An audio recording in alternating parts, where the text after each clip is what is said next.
Good morning, everybody. Good morning on a lovely, it is a Monday morning, and today we are doing the Control the Draft. The Control the Draft Theory. The Control the Draft podcast, and welcome aboard, everyone. Welcome aboard. Thank you all for being in the chat room. For those listening, the chat room is the all-time greatest with the all-time greatest people of all time. There you go. The Control the Draft podcast is something that I have been doing for, I don't know when we started. Irwin Zwilling and I really developed this well over 20 years ago. I have been podcasting this for well over 20 years, and something that we're very proud of. Now, I'm very proud of the Control the Draft theory and the Control the Draft method. I will tell you, and look, I don't win every league that I'm in. Don't win every league that I'm in. There's no question about it. So I'm not here patting myself on the back saying I win every league by using this, but I will tell you without any exaggeration, I cannot recall, and I'm sure maybe once, that I came out of the draft without getting the players that I wanted, for the most part. Not every single one. And sometimes, if I didn't get a player that I thought I was going to get, I got a better player.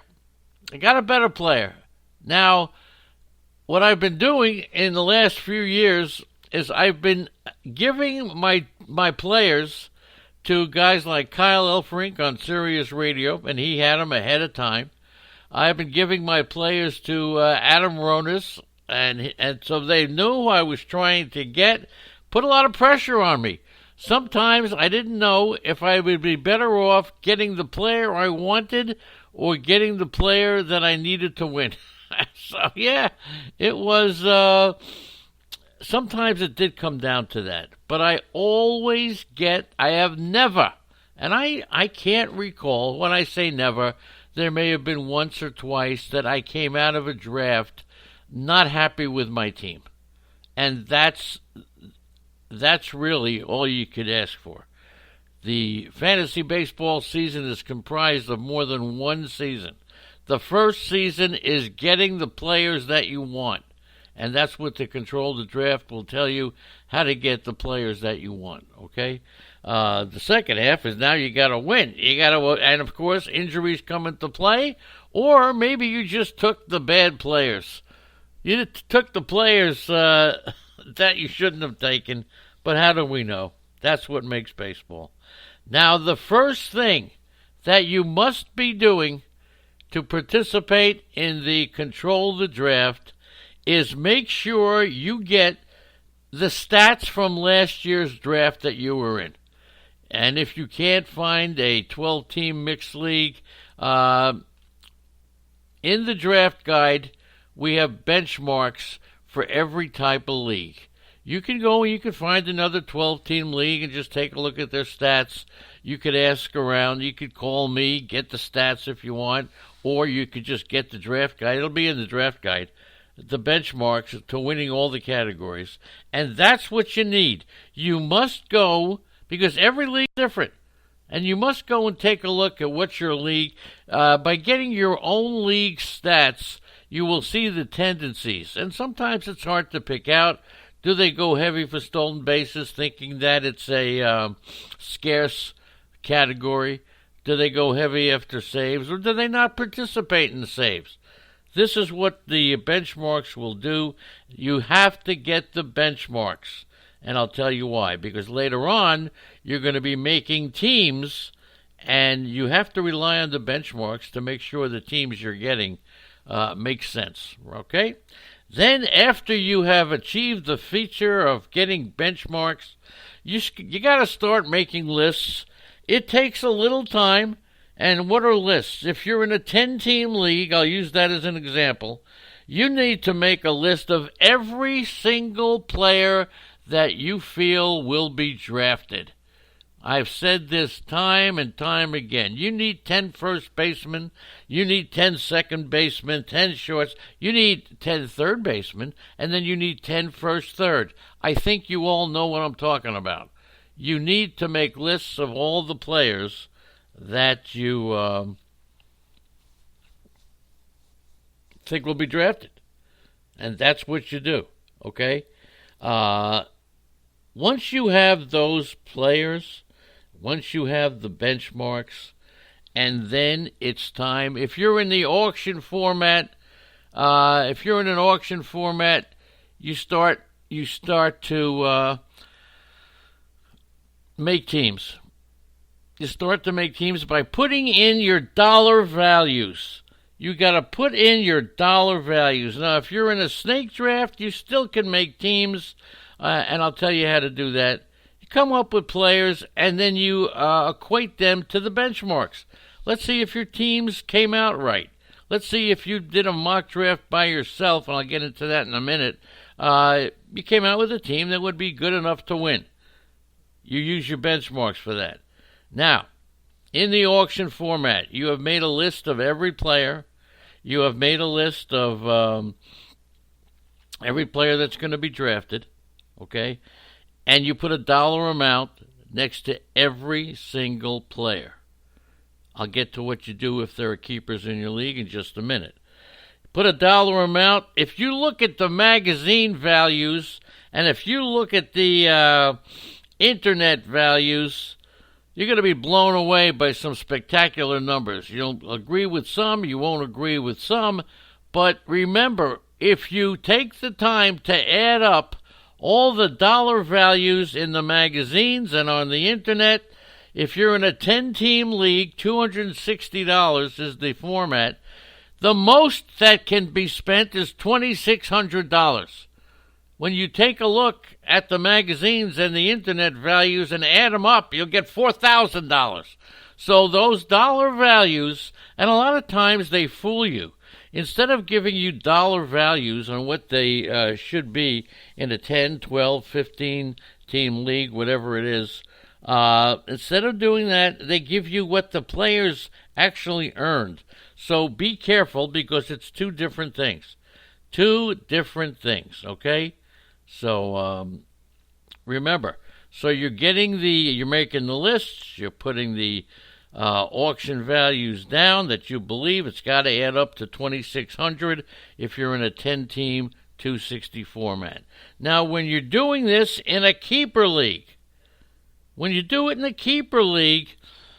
lot of times people tell me my league has 10% inflation, 15% inflation.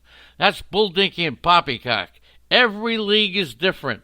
What you have to do, and this is a little difficult, I must admit, you have to make an educated guess on the amount of, on which players are being kept. It's much easier, I think, in the auction format, because if you have a $4 Justin Upton, or you know he's going to be kept. If you have a $29 Nolan Arenado, you know he'll be kept. So you put that $4 Justin Upton in, you put the $1, you put the $12 first baseman for the Mets in, and then you add them up. So you'll have a much better idea of the dollar values for the players if you include the potential keepers. And when you put your dollar values down, it's pretty easy. I mean, Mike Trout, we know Mike Trout, Acuna, these are first-round picks. These are arguably two of the number one picks in any mock draft, in any snake draft. So you give them a $50 value, a $49 value. You go back to your history of your leagues. You remember, what did the top picks go for? Those are the top picks. So there are two items to worry about when you're looking at dollar values. You know your top pick. And if Trout is 49, Acuna will be 48. And then you just go down the list depending upon your opinion of players. Then you go from the bottom up. A $1 player is a $1 player is a $1 player. And those are the two features of coming up with the auction values. one of the purposes of a mock draft is to see the popularity of certain players. It may give you a better idea of what dollar amount to put on certain players that you're really not sure what the public thinks. So now you have your lists, you have your dollar values, okay? And I suggest doing this by hand. Now, I know that we have, a way of doing it, but I suggest you write these all down, whether it's by hand or if you put it on Word or someplace else or Google Docs. But do it that way because as you're doing it, you will familiarize yourself with everything that you're doing. It'll start to sink in. And the lists are good. For any kind of an online draft, I would strongly suggest that instead of using the players in the queue, I mean, how many times have we forgotten about a player? How many times has a starting pitcher been listed in as a relief pitcher or vice versa? How many times all of a sudden, crap, I forgot about that player. He was buried in their own little way of listing players for you. By the way, I would strongly suggest that if you're getting into a league, get into a league that does not give you players to pick from. Okay? Come up with your own lists. Make your own lists. Use them, even though there's a whole bunch of players. They're listed first base, second base. They got the projections. Bull Dinky and Poppycock. Use your own lists, even on an online draft. This way you won't say, I didn't see that player, I forgot about him, okay? When you're doing the lists and you're making the you'll learn just by doing this where the positions fall off. Where's the cutoff from good players to mediocre players? And that's very important. Good players to mediocre players. You'll also see there are scarcities. And a lot of people, in addition to making lists, make a tier. Now, I will tell you one thing right now when I talk about tiers. Plenty of people in the fantasy industry do rankings for baseball. Baseball rankings. To me, that looking at baseball rankings is the biggest waste of time. Biggest waste of time in your preparation. And here's the reason. Rankings for football make a lot of sense. I mean, let's face it, players all do the same thing. You get rewarded points for touchdowns, for yardage, for passing yardage, for receptions. Everybody gets rated, and everybody's scoring points. So the rankings in fantasy football make a lot of sense. You could actually draft a team based upon somebody's rankings. I'm number 8, I'll take the 8th ranked player. Number 12, I'll take the 12th ranked player. But in fantasy baseball, rankings are bull dinky and poppycock. They mean zero unless they are done correctly, and I haven't found anybody doing them correctly. And the correct way to rely on rankings would be to rank by position, and within the position rankings, you rank by categories. It's not that I need a shortstop. I need a shortstop who can steal bases. And you're looking, and now you say, there's only one shortstop left who can steal bases. Pounce on him. You may take the lesser player at shortstop because he's the only one left who can steal bases, and that's what you need. And you may pass up somebody in the outfield knowing that you can get somebody in the outfield who steals bases next time around.